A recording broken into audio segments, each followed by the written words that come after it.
CAG ର ଗୋଟେ report ଅଛି ମୁଁ ଆପଣମାନଙ୍କୁ ସମସ୍ତଙ୍କୁ ଜଣାଉଛି ହେଲା।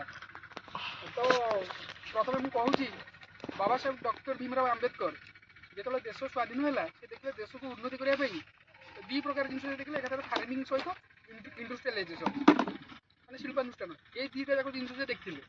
ତ ସେଥିପାଇଁ ସେ କ'ଣ କରିଥିଲେ ନା ଇଣ୍ଡଷ୍ଟ୍ରି ସହିତ ଫାର୍ମିଂକୁ ଏକା ସାଙ୍ଗରେ ନେଇଥିଲେ। ତ ଯେତେବେଳେ ଇଣ୍ଡଷ୍ଟ୍ରି ବଢ଼ିଲା ଦେଶରେ ଫାର୍ମିଂ ବି ବଢ଼ିଲା ମାନେ ତାର ପ୍ଲାନିଂ ହେଲା।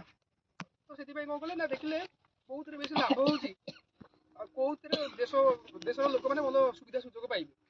ତ ଦୁଇଟା ଯାକ ଜିନିଷ ବହୁତ ଭଲ ଥିଲା। କିନ୍ତୁ ଇଣ୍ଡଷ୍ଟ୍ରି ଉପରେ ଯଦି ଆମେ କହିବା ଇଣ୍ଡଷ୍ଟ୍ରି ତାପରେ ଯଦି ଫୋକସ୍ କରିବା ତ ଦେଖିବା ସେତେବେଳେ ବହୁତ ଭଲ ଥିଲା। ଆମର ଯେଉଁ ଯାହା ବି ଆମର ଖଣିଜ ସମ୍ପତ୍ତି ଥିଲା ସେ ସମୟରେ ବା ଏବେ ବି ଯେଉଁ ଆମେ ଯାହାକୁ ଆମେ ବିନିଯୋଗ କରୁଛେ ଯାହାକୁ ବ୍ୟବହାର କରୁଛେ ତ ସେ ସବୁ ପ୍ଲାନିଂର ପ୍ରିପାରେସନ୍ ସବୁ ବାବା ସାହେବ ଥିଲେ।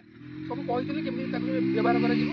ଆଉ ବିଶେଷ କରି ଯେହେତୁ ଆମର ସରକାର ଗୋଟେ ପୁଞ୍ଜିବାଦୀ ସରକାର ଆଜିର ଦିନରେ ଯେଉଁ ମୋଦି ସରକାର ଆମେ ଯେଉଁ କହୁଛେ ତ ସିଏ ସବୁବେଳେ ପାଇଁ କ'ଣ କରୁଛି ନା ପୁଞ୍ଜିପତିମାନଙ୍କ ପାଇଁ ତାଙ୍କର ସପକ୍ଷରେ କାମ କରୁଛି, ତାଙ୍କୁ ବହୁତ ସମର୍ଥନ ଦେଉଛି। ଯେହେତୁ ତାଙ୍କଠାରୁ ଇଲେକ୍ଟ୍ରିକାଲ ବଣ୍ଡ ଆଣୁଛି ବା ପଇସା ଚାନ୍ଦା ଆଦାୟ କରୁଛି। ତ ଗରିବର ଆମର ଯେଉଁ କୃଷକ ଅଛନ୍ତି ଶ୍ରମିକ ଅଛନ୍ତି ଦିନ ମଜୁରିଆ ଆମେ ଯେଉଁମାନେ ସବୁ ଅଛେ ଆମ କଥା ତମେ ଭାବୁନି। ତ ବେଶୀ ସୁବିଧା ଦେଉଛି କାହାକୁ ନା ଧନୀମାନଙ୍କୁ, ଯେଉଁ ଶିଳ୍ପପତି ଅଛନ୍ତି ସେଇମାନଙ୍କୁ ଦେଉଛି।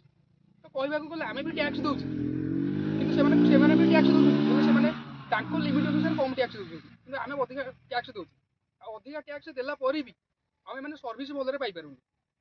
ତ ସେଥିପାଇଁ ଆମର ସମସ୍ତେ ଯଦି ଜାଣିବା ସେସବୁ ବିଷୟରେ ଯେମିତି କାଲି ଗୋଟେ ଟ୍ୟାକ୍ସ ଆମର ଯେଉଁ ବଜେଟ୍ ହେଇଛି ତାର କେତେ ସୁବିଧା କେତେ ଫାଇଦା ଆମେ ପାଇବା ତାପରେ ବି ନଲେଜ ରଖିବାର ଅଛି।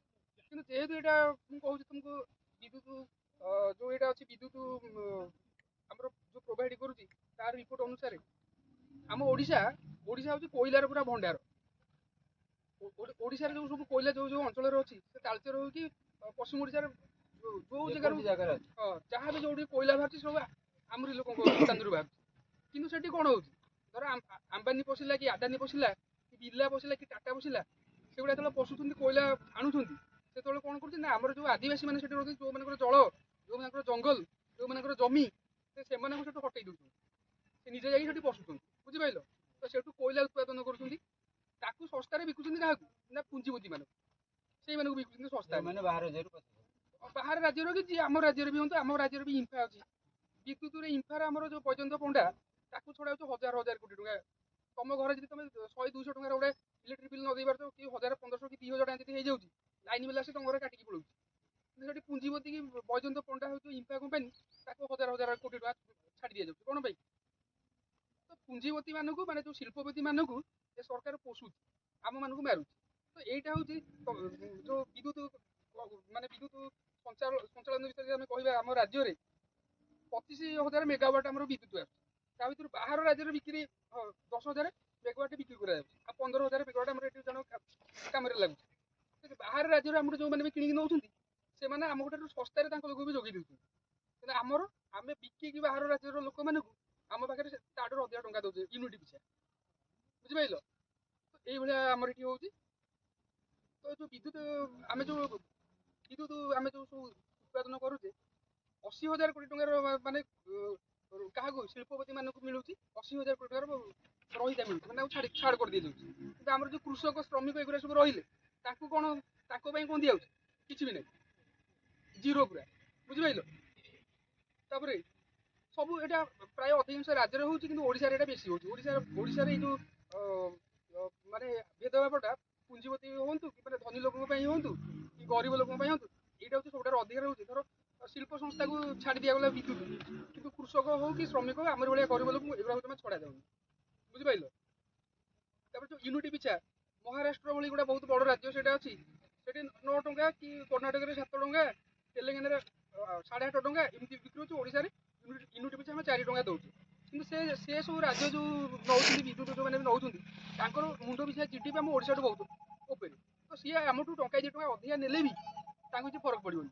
କିନ୍ତୁ ଆମର ଏଇଠି ଯେହେତୁ ଆମର ଏଠି ପ୍ରଡକ୍ଟ କୋଇଲା ଅଛି ଏଇ କୋଇଲା ସେଠି ଯାଇକି ସେମାନେ ସବୁ ବିଦ୍ୟୁତ କାମରେ ଲଗେଇକି ତାଙ୍କୁ ସବୁ ଲାଇନ୍ ଇଲେକ୍ଟ୍ରିକ୍ କନଜ୍ୟୁମ୍ କରିକି ବିକୁଛନ୍ତି। ତ ସେମାନେ ଆମଠୁ ଶସ୍ତାରେ ଟଙ୍କା 2 ଟଙ୍କା ଅଧିକା ହେଇପାରେ କିନ୍ତୁ ଦେଖିବାକୁ ଗଲେ ଶସ୍ତା ତାଙ୍କର ଆମ ଅପେକ୍ଷା ବୁଝିପାରିଲ। ଆଚ୍ଛା ସେଇଟା ଗଲା। ଆଉ ଗୋଟେ କଥା ତମେ ସମସ୍ତେ ଜାଣି ରଖିଥାଅ ଯେଉଁ ବିଦ୍ୟୁତ ଯୋଉ ପାଇଁ ଯାହା ବି ଆମେ ସବୁ କଞ୍ଚାମାଲ ସବୁ ଆମେ ବ୍ୟବହାର କରୁଛେ, ଧର ଏଇନା ତମେ କୋରାପୁଟ ଗଲ କି କଳାହାଣ୍ଡି ଗଲ କି ନବରଙ୍ଗପୁର ଗଲ, ଯୋଉ ଜାଗାରେ ସବୁ ବାହାରୁଛି ଆମର କୋଇଲା ତାଳଚେର, ସେଠି ଯୋଉ ଆମର ସବୁ ଖୋଳାଖୋଳି ହଉଛି ସବୁ ଖଣି ଯୋଉ କରାହଉଛି, ତାର ଯୋଉ ଡଷ୍ଟ ଗୁଡାକ ସବୁ ବାହାରୁଛି, ସେ ପ୍ରଦୂଷଣ ହଉଛି ନା ହଉନି? ତ ସେ ପ୍ରଦୂଷଣର ଯୋଉ ଆମର ଏପଟେ ସଫା ଅଛି ଯେତିକି ବାୟୁ, ତମେ ସେଠି ଯିବ ଅନୁଗୁଳ, ତମେ ଯିବ ଝାରସୁଗୁଡା, ତମେ ଯିବ ସମ୍ବଲପୁର ସାଇଡରେ ତମେ ଯିବ, ସେଠି ତମେ ଡଷ୍ଟ ଖାଲି ପାଇବ। କାରଣ ସେଠିକାର କୋଇଲା ଜଙ୍ଗଲ କଟା ହେଲା, କୋଇଲା ଯୋଉ ଉତ୍ପାଦନ ହେଲା, ତାର ଯୋଉ ଡଷ୍ଟ ଗୁଡାକ ଆଇରନ୍, ଯୋଉ ମାନେ ଆଇରନରେ ଡ୍ରାଇଭିଂ କରୁଛନ୍ତି, ପୁରା ପ୍ରଦୂଷଣ ହଉଛି। ମାନେ ଆମର ବଞ୍ଚିବା ପାଇଁ 173 AQI ଦରକାର, ସେଠି 1000 କ୍ରସ୍ କରି ଯାଉଛି। ବୁଝିପାରିଲ? ଦିଲ୍ଲୀରେ କେମିତି ଆମର 500 AQI ପୁରା କ୍ରସ୍ କରି ଯାଉଛି। ମାନେ ପ୍ରଦୂଷଣଟା ଆମର ଏତେ ମାତ୍ରାରେ ଏଠି ବଢିଗଲାଣି। ପଶ୍ଚିମ ଓଡିଶା ସେ ତାଳଚେର ସାଇଡରେ, ମାନେ ସେଠିକାର ଲୋକଙ୍କର ଆୟୁଷ 10 ବର୍ଷ କମି ଯାଉଛି। ଆଉ ଲୋକ ଗୁଡାଙ୍କର ରୋଗ ହଉଛନ୍ତି କି ଯୋଉ ଡାଇବେଟିସ୍ ହଉ କି ଶ୍ରବଣ ଶକ୍ତି ହଉ କି ଯାହାବି ମେମୋରିଜ, ସେ ସବୁ ହରେଇଲେଣି ବହୁତ। ତାପରେ ଯେତିକି ମାନେ ଆଦାନୀ ବସିଲା ପରେ ଗାଡ କରି କରି କରି କରି କରି କରି ଆଗକୁ ଖୋଳି ଯୋଉ ଖଟିକିଆ ମଜୁରିଆ ଆମେ ମାନେ କେମିତି ଚଳୁଛେ ଆଉ ଆମକୁ କେମିତି ଲୁଟା ଯାଉଛି, ତମେ ଏଥିରୁ ଜାଣିପାରୁଥିବ। CAG ରିପୋର୍ଟରୁ ଯୋଉଟା କି ଇଲେକ୍ଟ୍ରିସିଟି ଉପରେ ମାନେ ରିପୋର୍ଟ କାଢିଛନ୍ତି।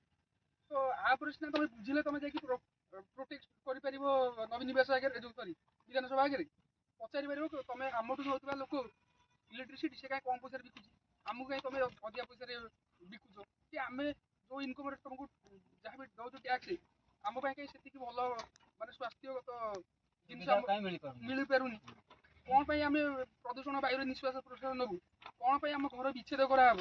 କଣ ପାଇଁ ତମେ ଏଠି ଖଣି ଖୋଳିକି ତମେ ଅନ୍ୟମାନଙ୍କର ଉନ୍ନତି କରିବ, ଆମ ଲୋକାଲରେ ଯାହା ଯାହା ଉନ୍ନତି ହବାର କଥା ସେଟା କାହିଁ କରିବନି? ସେଇଭଳିଆ, ବୁଝିପାରିଲ? ତ ଯଦି ରିପୋର୍ଟ ଟୋଟାଲ ସମ୍ପୂର୍ଣ୍ଣ ରିପୋର୍ଟ ସେମାନେ ଏଠି କାଢିକି ଦେଇ ଦେଇଛନ୍ତି। ତ ଯଦି ଅଧିକା ଜାଣିପାରୁଛି, ରିପୋର୍ଟ ବି ତମେ ଓଡିଆରେ ଅଛି, ତମେ ପଢିପାରିବ, ତମେ ଜାଣିପାରିବ ଆରାମସେ। ବୁଝିପାରିଲ? ରହୁଛି, ଧନ୍ୟବାଦ।